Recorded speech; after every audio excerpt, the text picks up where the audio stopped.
และนี่ก็คือสิ่งที่ข่อยอยากแชร์วิธีนี้ก็คือเป็นวิธีที่ให้วิดีโอของเฮาเบิ่งซินิเมติกแล้วก็เบิ่งเป็นลุคฟิล์มลายขึ้นซับเทคนิคเอิ้นว่าโลชัตเตอร์เป็นอะไรไปเบิ่งนำกัน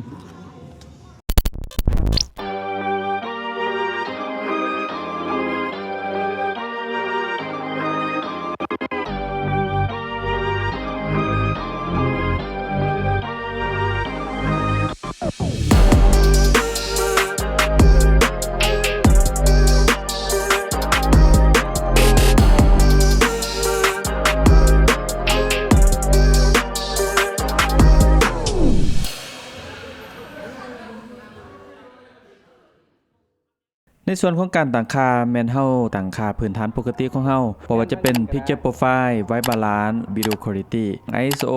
Aperture หรือ f และพระเอกของเฮาก็คือ Shutter Speed เพราะว่าเฮาถ่ายด้วย Low Shutter Speed วิธีง่ายๆคือปรับ Shutter Speed ของเฮาลงมาต่ำๆซึ่งก็ปรับลงมาที่